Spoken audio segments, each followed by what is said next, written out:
Good morning. Week full of possibilities for change and opportunities. I'm Faith Suggs, Tucum's basketball graduate, and this is my wonderful father, Shafer Suggs, former NFL player with the New York Jets and Cincinnati Bengals. Dad, how are you? Good I'm morning. doing wonderful, Faith. How are you? I'm good. How is it over there in Chicago? Beautiful day. Beautiful day. Nice sun. Nice, not too hot, not too cold. Right. Looking forward to getting out and doing some fun stuff with your brother. Trying to keep him busy. He has a definite date when he's going to report to school, so which is kind of nice. Right. Yeah. Right. Well, let's see here. Hi, Aaron. Nice intro. We're trying to change things up a little bit, right? There's Cuz. But we welcome back our F3 family. To those who are new, welcome. Feel free to shoot us a wave in the comments. Our goal is to use our stories and faith to strengthen the family core for our viewers and those around us. So, for those of you still tuning in, we appreciate you. We hope everyone has their Suggs mugs. Feel free to shoot us a comment if you have your mugs of coffee, tea, whatever you drink in the morning. Suggs mugs, Dad. What's the update on the Suggs mugs? Well, the Sucks mugs. You got to put a picture up. So yeah, we're expecting delivery this week. Hope to start getting them out to our guests, our people that have loyal customers and loyal people that have been sending in comments. So hopefully this week they'll be coming in for delivery. Right, and they'll be able to find those. That's a perfect segue into our website where those will be. We have our faithfamilyfocus.net, is where you have every single video done so far. We're on episode 24, as well as our background, who we are, what we are to you, and a couple cool blogs. So far, we have 3 blogs. Growing up biracial, how to help in current society, and mental health athletes, which are all 3 off of 3 shows we've had. So thank you again for trickling in. We see you guys coming in. Just keep a reminder. So what we're going to do today is for our Suggs mugs, a free first Suggs mug to our viewer with the best question asked during the show. We'll remind you guys constantly through the show, but we will have a free Suggs mug out to our viewer with the best question asked during the show. But thank you again, everyone. We're excited we had an exciting show on Friday. Dad watched from the wings. We covered race on the college campus, most importantly, Duke, with some great young voices. For those of you who missed it, go check it out. It will be on our website, of course, faithfamilyfocus.net, and share it to those who could help. I know I shared it with my brother, who's about to be put into the same situation where he goes to Yale in a couple months. So it's going to be it's a cool discussion. So hopefully those of you who saw it and those of you who did not, go check it out. Today, we're driving into a new series of a new slogan. I didn't interrupt you. I watched that show. It was a powerful show. I really, really enjoyed it. And I just hope that we probably need to rerun it. I mean, it was just absolutely powerful. And, I haven't had a chance to really kind of sit back and watch a show. We're watching it and watching the comments, watching 4, 5 amazing young Duke scholar athletes, just kind of get visibility to your world and then how you're able to adapt and then also offer some hopeful statements about it was really neat. So I just want to say that to you. Congratulations on a really, really great show. Yeah, and I think Michaela was one of our best guests because Michaela is doing a lot for our community right now. So she kind of definition of what the younger generation is, how they're participating a little bit into the current United States revolution that's going around. It's going to be a historical moment that we talk about in 20, 30 years. Let me put this up. Remind you guys. There you go. So today we'll dive into the first part of our new slogan, which is really exciting, and it's a new series, which is let go, let God, let go, let faith, let go, let love. But today, we're going to name today Let Go, Let God. And what does it mean? Where does it apply? When do we see it most? And when do we need it? It's going to be but here's a new thing we're trying on Mondays. It's F3 video of the day. Something kind of kick everybody's week off strong, kick our week off strong. I know we share videos back and forth. So here's a cool one that help you grow a little bit on Monday before we dive into our fun show. And Dad watched it the other day, so he was excited. All right.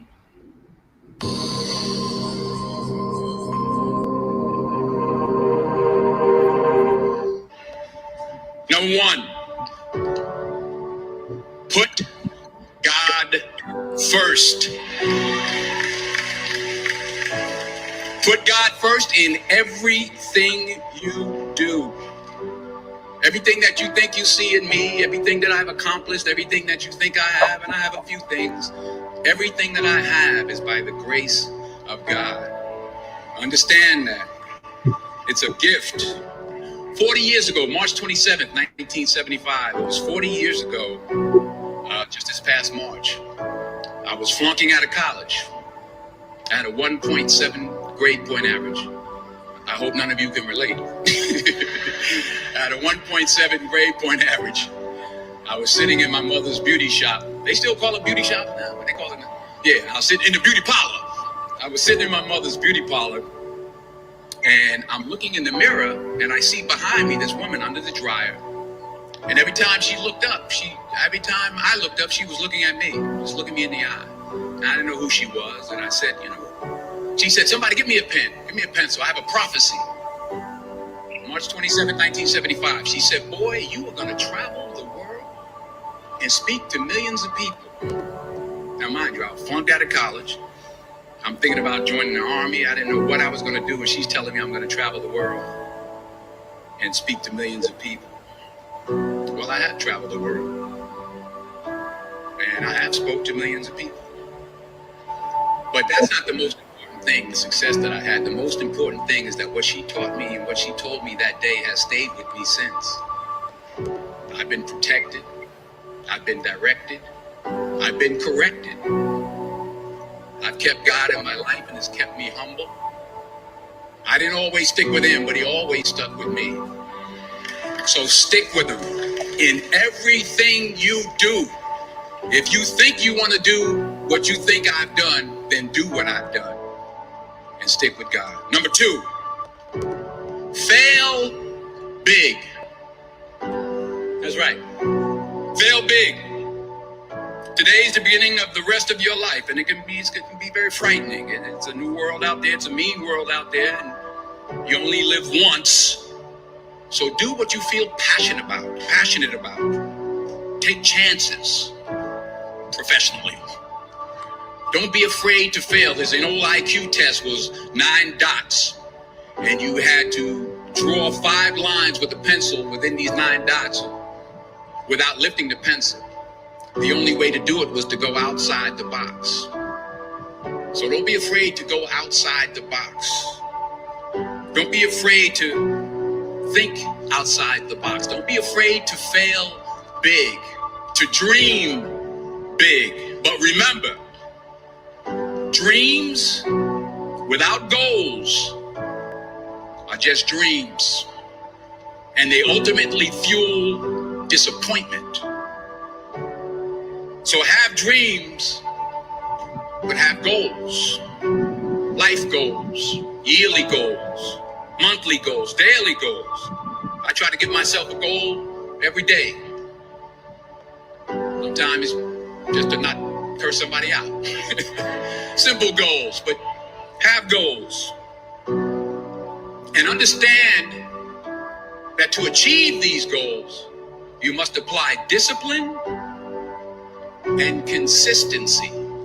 In order to achieve your goals, you must apply discipline, which you have already done, and consistency every day, not just one Tuesday and miss a few days.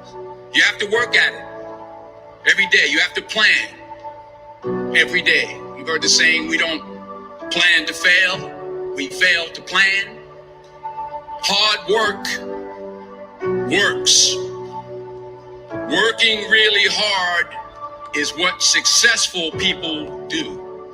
And in this text, tweet, twerk world that you've grown up in, remember, just because you're doing a lot more doesn't mean you're getting a lot more done. Remember that. Just because you're doing a lot more doesn't mean you're getting a lot more done. Don't confuse movement with progress. My mother told me, she said, yeah, because you can run in place all the time and never get anywhere. So continue to strive, continue to have goals, continue to progress. Number 3,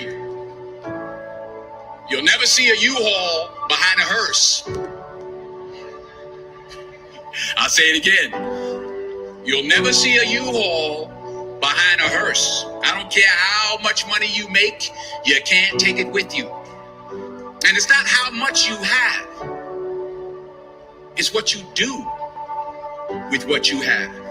We all have different talents. Some of you will be doctors, some lawyers, some scientists, some educators, some nurses, some teachers. Yeah, okay. Some preachers. The most selfish thing you can do in this world is help someone else. Why is it selfish? Because the gratification, the goodness that comes to you, the good feeling that I get from helping others, nothing's better than that.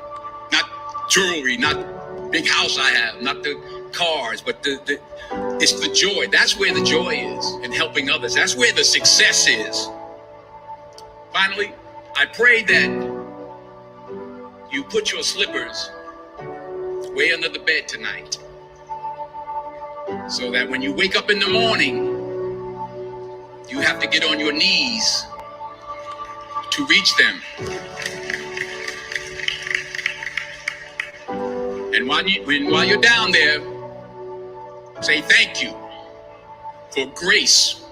Thank you for mercy. Thank you for understanding. Thank you for wisdom. Thank you for parents. Thank you for love. Thank you for kindness. Thank you for humility. Thank you for peace. Thank you for prosperity. Say thank you in advance for what's already yours. That's how I live my life. That's why I am. One of the reasons why I am today. Say thank you in advance for what is already yours. True desire in the heart for anything good is God's proof to you, sent beforehand to indicate that it's yours already. I'll say it again. True desire in the heart, that itch that you have, whatever it is you want to do, that thing that you want to do to help others and to grow and to make money, that desire, that itch, that's God's proof to you, sent beforehand already to indicate that it's yours. And anything you want good, you can have. So claim it. Work hard to get it. When you get it, reach back. Pull someone else up. Each one, teach one. Don't just aspire to make a living. Aspire to make a difference.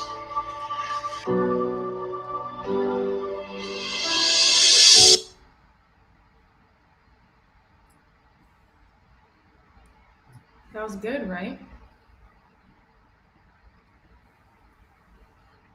Touching. I know I shared it with you yesterday, Dad. Can you unmute yourself for me?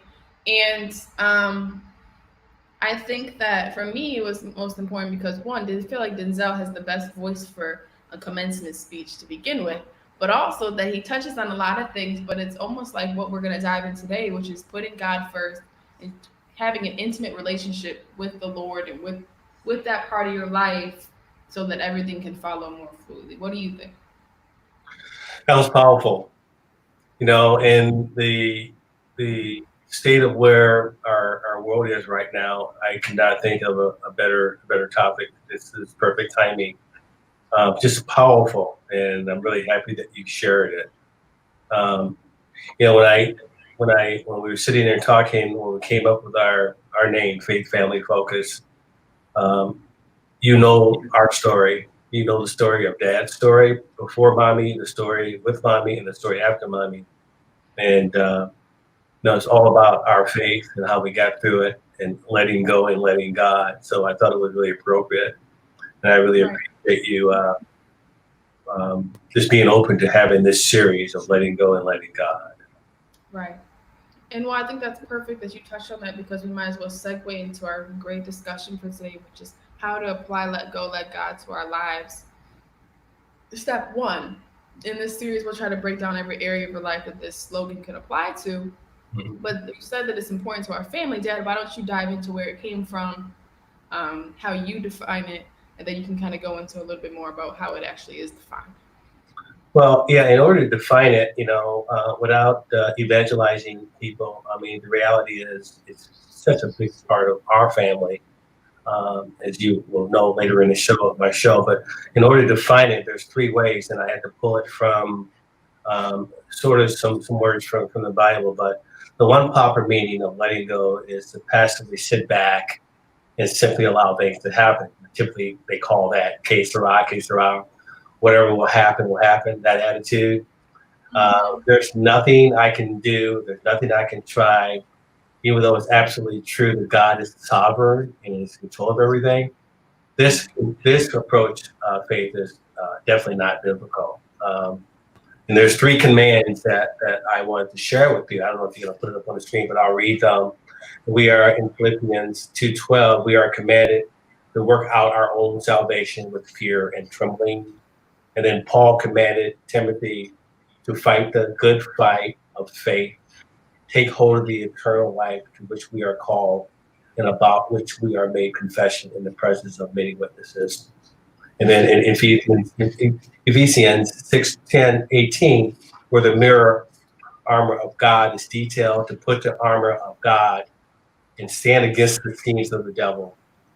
These are three commands, faith, in the scripture that say that we have responsibility to do something, not just sit back and watch things happen. So the passive interpretation of let go and let God is certainly not the right thing to do. The second interpretation is, and this is what obviously saved my life, and this is what kind of got us through our life and the things that we had to get through. And that's God means that we don't try to control all our situations or meet our needs and our strength, but surrender to God and His sovereignty, and definitely biblical. It's also very hard to do. As a matter of fact, it's impossible to do without God's enabling us to do it. God's power, we can surrender to Him and thus let go and let God. And two things that I will talk about later in the show when we talk about the application and why it's so important to your dad is, in my recovery, it was the second two steps in my recovery was, for me, it was kingdom please, the power greater than myself to restore me to sanity. For a lot of people that don't believe in God, they're atheist, agnostic. It was the beginning of having a belief that you got to turn your will and your life over to something. And then the third step for me, which really kind of got me and gave me clarity to why God was the most important part of my life, was made a decision to turn my will and my life over to care of God as I understand Him. Right. And that's special because one thing, so when you were speaking and I went over your notes yesterday, my favorite part of that is kind of to physically, spiritually, mentally give all we have to God. To release the burden off our shoulders in the moment and just to trust God with our lives, with our futures. And that's hard to do, right? The key word is trust. And the older you get, the more you kind of realize that as you're moving, you kind of are more alone the older you get. It's hard to trust God because life gets hard. Experiences alter your life, changes your path. Because we don't grow up exactly what we dream it to be, right? Mm-hmm. And we don't really know what the plan is. Right. Well, let me ask, what do you think? Why do you think it's hard for people to take that first step, Faith? Why do you think to trust God completely? Why do you think that? Well, I think the first step in that, and the reason why it's hard, and I feel like we all have experiences, is because you have to know God intimately before you can kind of trust him. And that's with like human beings as well, right? You don't just trust people the moment you meet them. And I think that a lot of people can attend church every Sunday but still really not know God. And I think that, and I had Kyra Lambert on the show a month ago where she touched on you don't have to go to church every Sunday to really intimately know God. You just have to know his word and believe and trust that he has everything and everything's going to be okay because he is the creator. He has your life in the palm of his hand, right? And I think that when you can trust that, when you can let that burden and worry go, I think that is so much, one, more freeing, but also you'll be able to see that when you trust in God more, you kind of trust in your life and your experiences and how everything kind of just flows instead of just trying to micromanage, right? Mm-hmm. Because being an adult, all you do is micromanage and try to plan to the next decision. I mean, can you think about that now, like where we are now in today's society? We have a pandemic and all that stuff. I mean, people now are trying to figure out. And I think it's interesting because now no one has the answers. No one knows when everything will go back to normal. No one knows if we have the vaccine. So it's almost like we're all forced in this position where everyone has to trust in God, right? Like to trust in something, right? Hope. And I think that's kind of what let go that God provides for people. Don't you think? I do. I do. So one of your questions is, as a parent, how can I relate to this? For our parent viewers, I mean, that is something that obviously I can really connect with. Especially as a single parent, I found myself um, allowing God to lead me on how I parented you and Devin. Particularly when I realized that you were becoming a young lady very, very fast.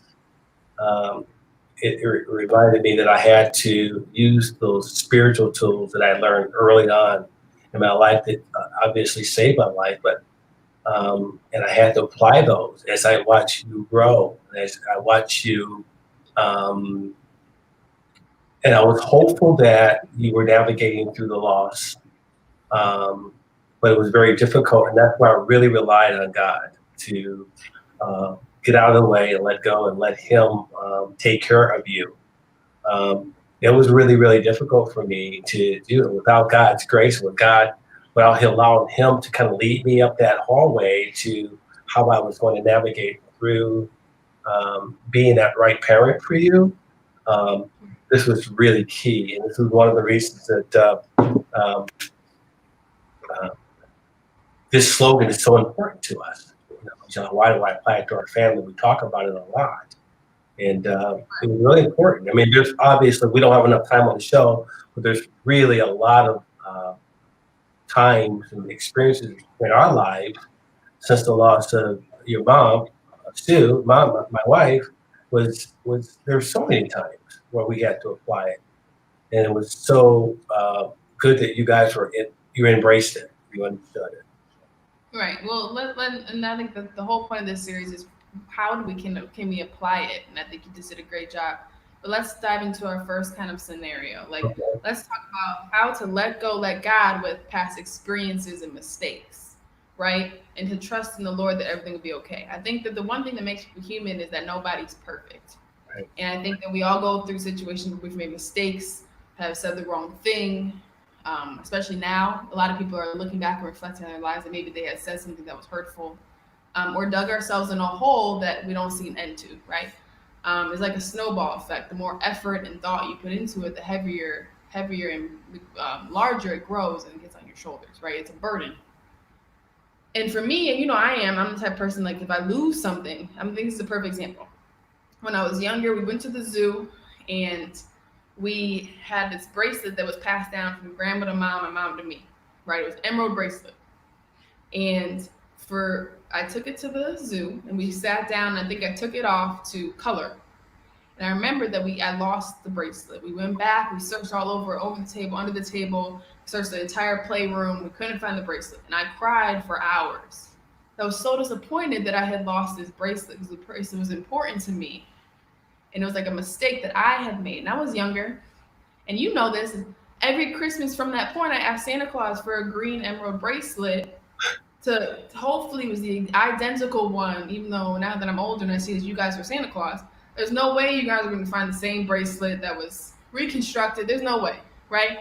So if maybe for 4 or 5 Christmases, I got these green bracelets that were never good enough or similar to the bracelet that I had lost.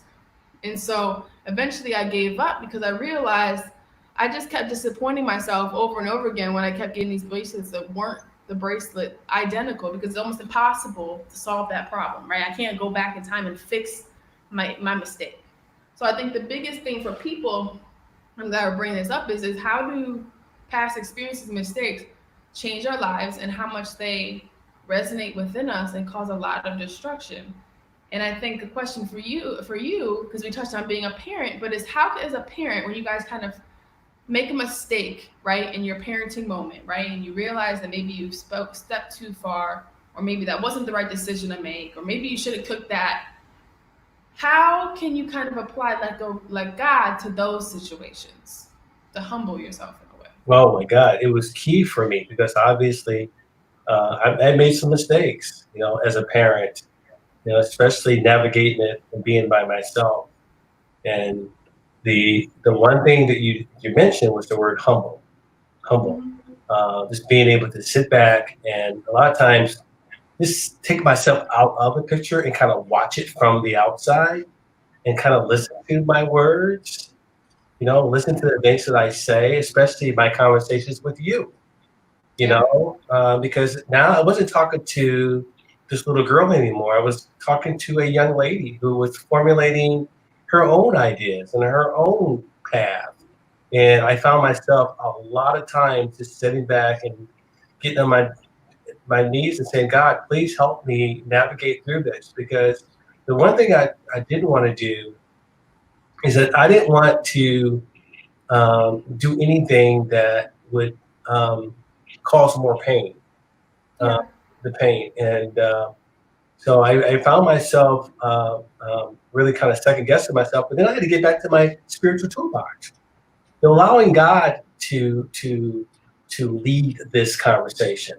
God, give me the words, give me the right words. And whenever I did that, Faith, for some reason, we were able to get through some of those difficult times, especially right around your freshman and sophomore year, where we both, and I do remember there were some times where we relied on each other, some of the mistakes that we made, how we were able to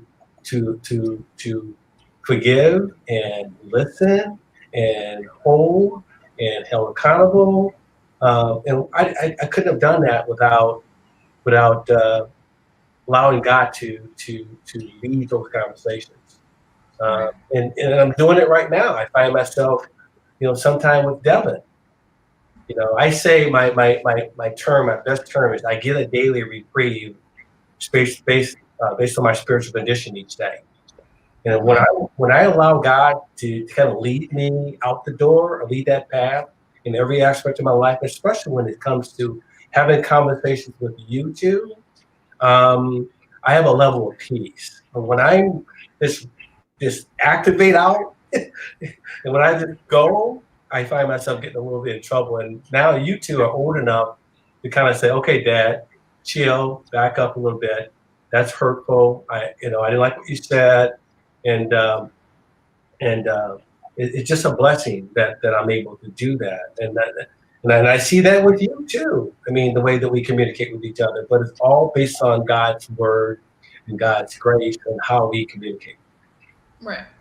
And I think we can take the time right now from a couple of things that listening to you talk about. I was taking mental note for us, which a couple of things that we can use let go, let God for as a parent is because it's important to have your own sanity, right? To not carry the burden of every single person in the family on you.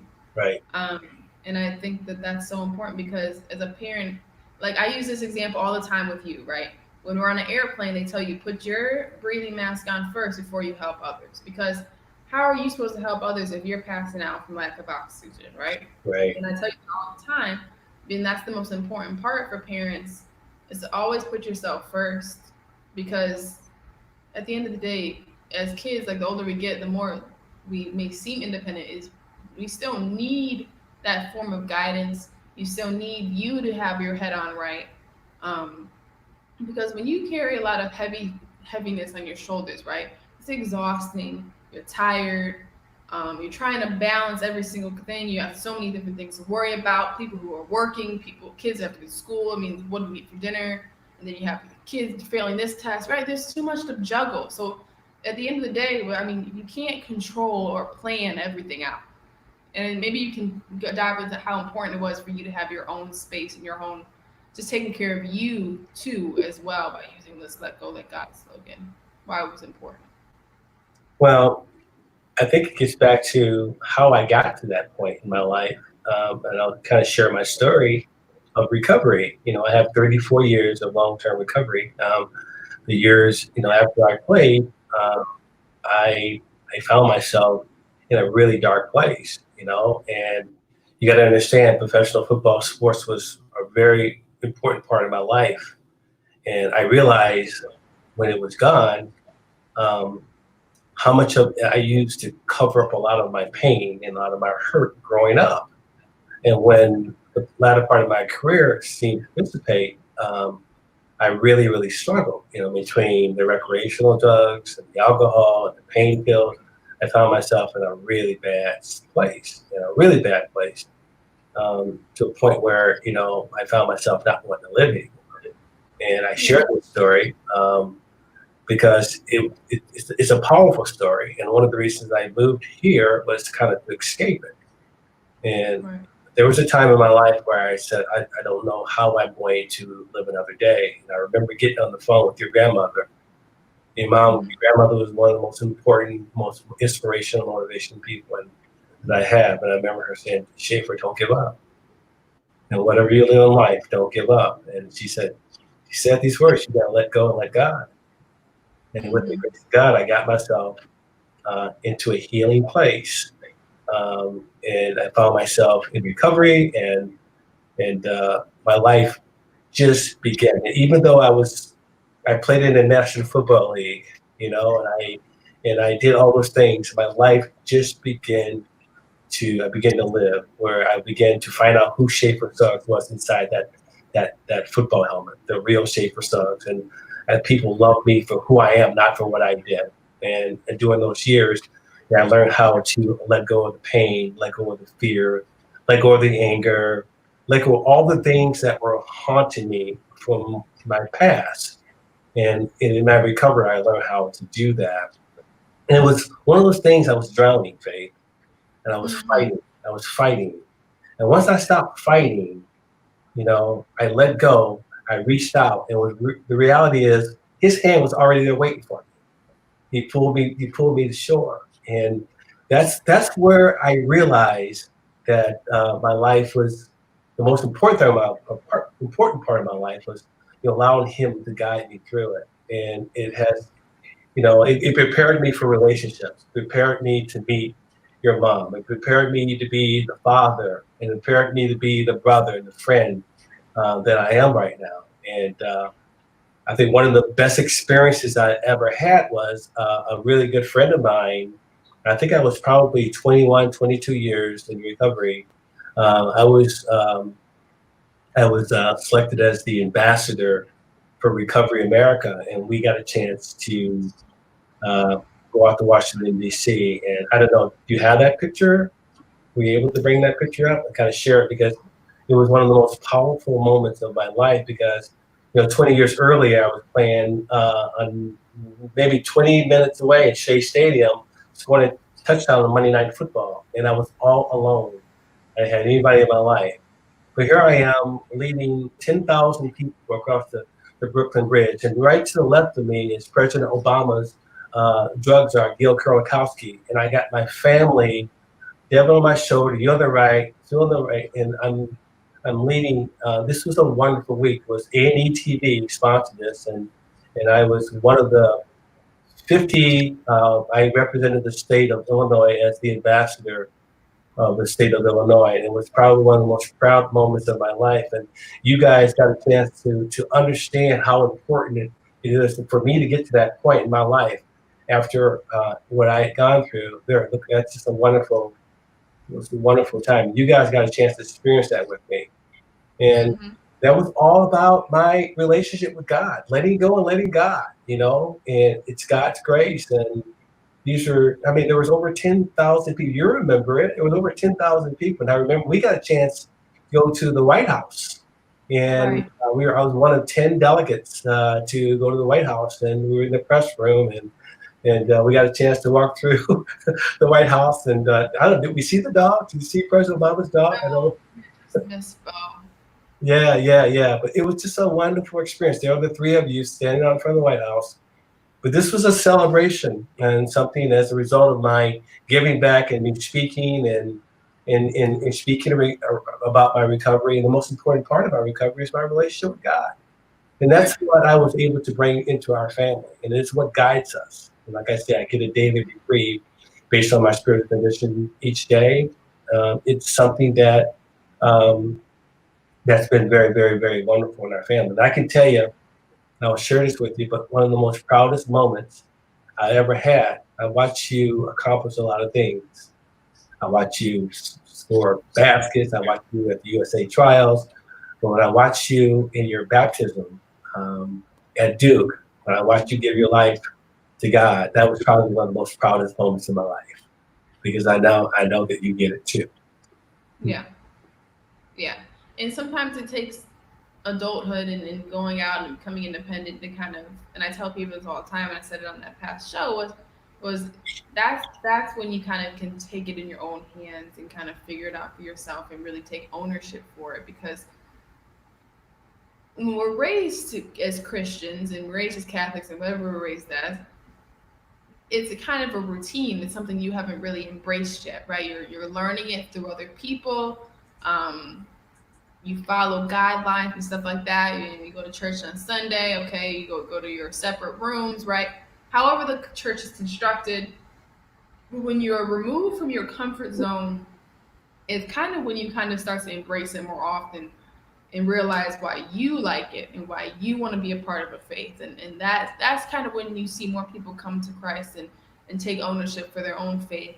That specifically happened for me and a lot of my teammates, because college is a fun place, and I went to a very liberal institution where religion was sometimes overshadowed by science, right? And because you get kids, so you had to constantly, it was constantly a test of your faith, and what foundation was built for you at a young age. And so for us, the older we got, the more we strengthened our foundation because we wanted to.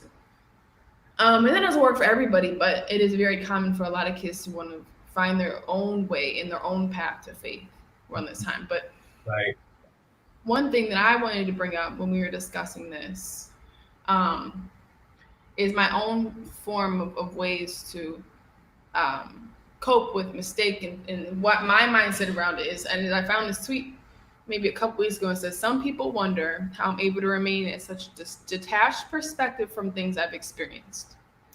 And sometimes when you read that first line, you're like, okay, this sounds like it's not a healthy way to cope with pain. It's not a healthy way to cope with mistakes, right?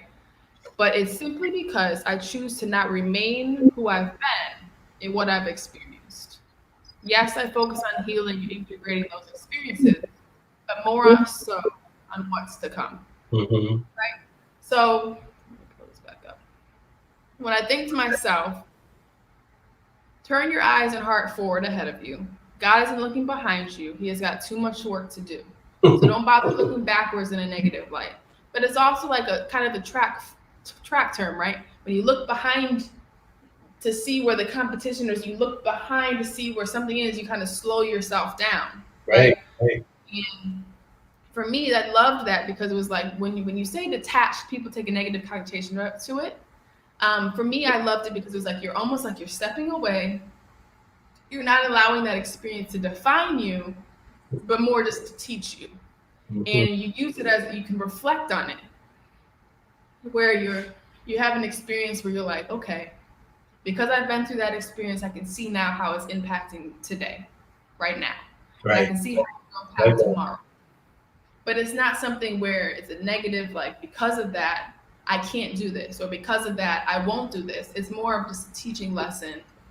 And I think that is so much what Let Go, Let God is about, is because you take the time to really just release the pain and worry that you have surrounding it, and more focus on what the lesson was that underlined it, right? The silver lining, if you say. Right. That's what I loved about it. I like that. Right. You have at your notes, what are the positives of becoming a parent who remembers to live by this? And once you go over those 4 points, I would love that you put that in there. I just realized put it in there, but that's really good stuff there. Right, because when you become an adult, right, you can be very lonely. Like, Yeah. especially 20s and your 30s, it's hard not to allow your mind to wander and be like your biggest enemy, right? Because right now, and we're gonna have a show eventually about what it's like to enter the adult world.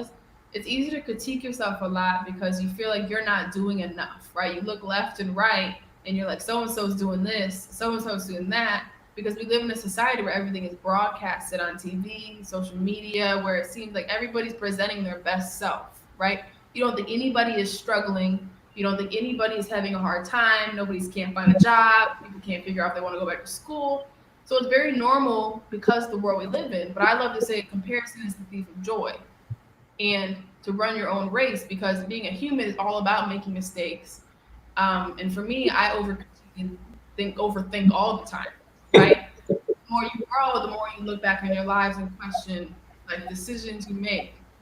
But I think the best way to squash those little voices in your head, little voices of doubt on your shoulders, is to turn towards God and remember that if He didn't have that mistake in your plan, then the plan it wouldn't have happened, right? Right.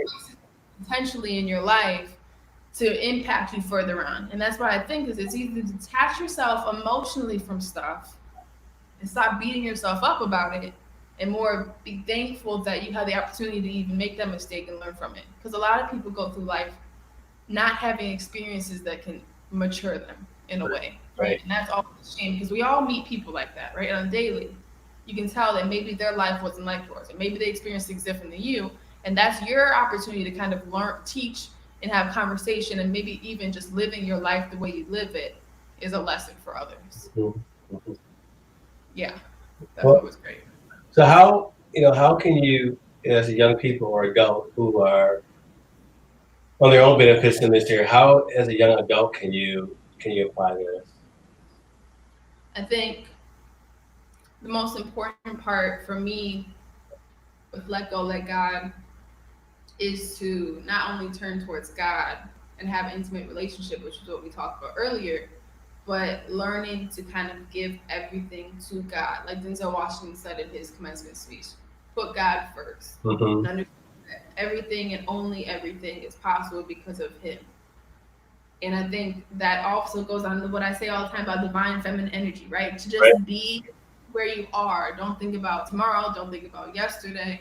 To be where you are, to sit and look out and just look at the trees and realize, wow, trees out there. Wow, how everything has unfolded, right? He made this in 7 days.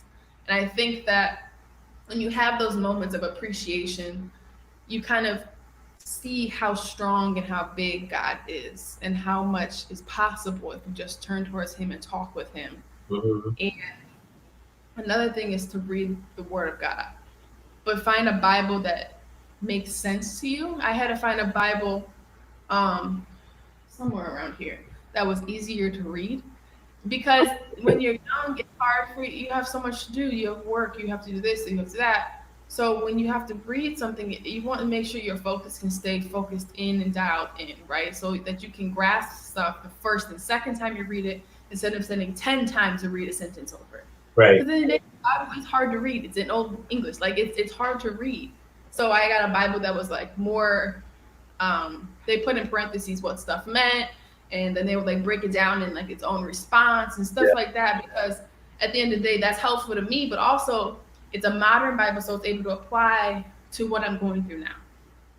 So when I'm having these moments of doubt or my trust in God is faltering, I can always read the Word of God and remember, here's the proof right here.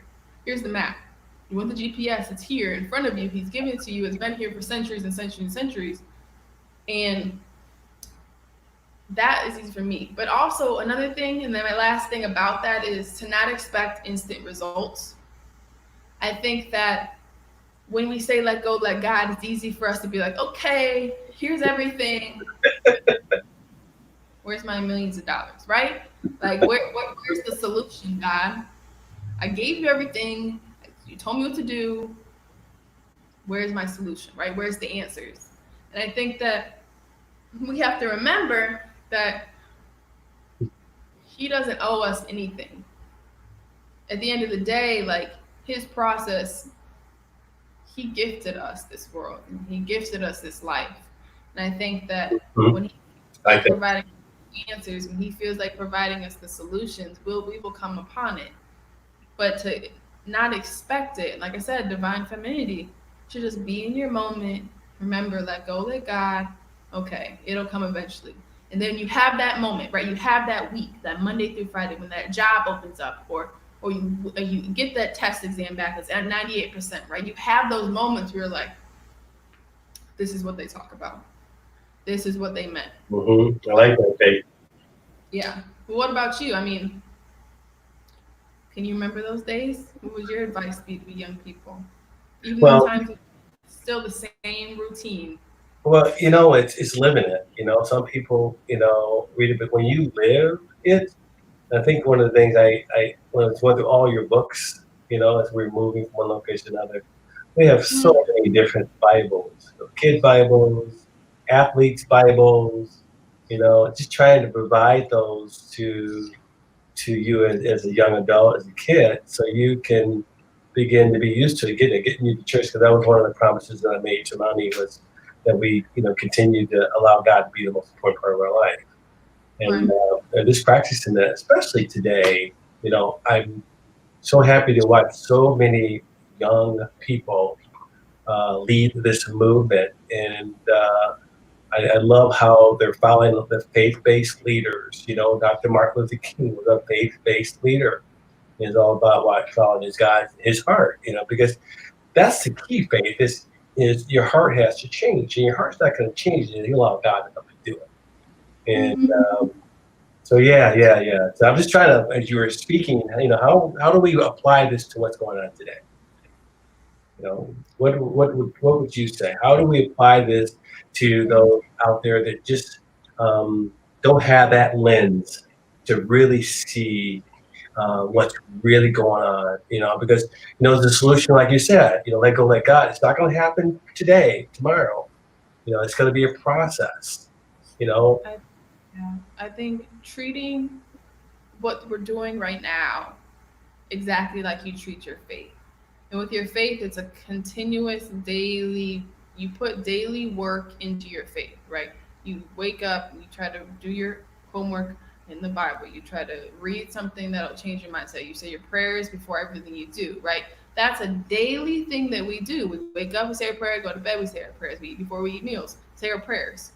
If people apply the same amount of effort and discipline to that as they do towards this movement, and having it continuously be, okay, it's 2 weeks now, it tapers off, continuously to put that effort in, continues to use your voices and share your stories, and try to help others with your own actions, with your own voice, I think then we will see kind of a more positive change, because right now we're seeing it already, right?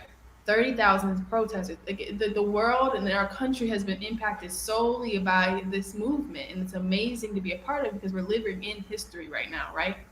So I think that if we keep a consistent discipline with it, and a consistent discipline that aligns with like a hopeful thinking, I think then we will see a movement. Then we will start to see more and more changes in our country's laws, and how police, right?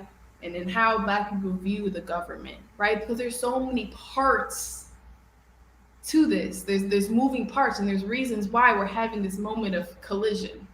And I think that by let go and let God, it's more let go, let God, the pain and anger, but all, like I said, to disconnect and remember that that stuff happened, but to be able to move forward and continue this movement and continue to try to strengthen those around you, and try to make a difference.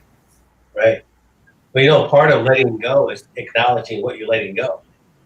Yeah. Letting go the fears, letting go the anger, letting go the bigotry, letting go of all those things.